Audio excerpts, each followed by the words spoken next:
آپ دیکھیے میزبان رسول صلی اللہ علیہ وسلم حضرت ابو ایوب الانصاری رضی اللہ تعالیٰ عنہ، انہیں معلوم ہوا کہ مصر میں عقبہ بن عامر رضی اللہ عنہ دوسرے صحابی، انہوں نے نبی صلی اللہ علیہ وسلم سے براہ راست ایک حدیث سنی تھی اور وہ ان کے پاس ہے۔ ان سے سننے کے لیے حدیث کا شوق صحابہ میں کیسے حفاظت کی گئی، اس کو سمجھیے اس مثال کے ذریعے۔ مدینہ منورہ سے سفر کر کے مصر تک پہنچے اور ان سے وہ حدیث سنی۔ یہ تھی حدیث کی قدر صحابہ کرام کے اندر، اور اس زمانے کا سفر کوئی عام سفر نہیں تھا۔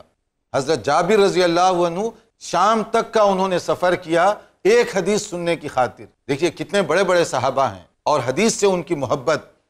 حدیث کی حفاظت کیسے کی گئی؟ ایسے ہی بزرگوں کی طرف سے جنہوں نے قرآن کی حفاظت کی، کیونکہ قرآن کو نقل کرنے کی پہلی کڑی یہی صحابہ کرام، حدیث کو نقل کرنے کی بھی پہلی کڑی یہی صحابہ کرام رضوان اللہ علیہم اجمعین۔ حدیث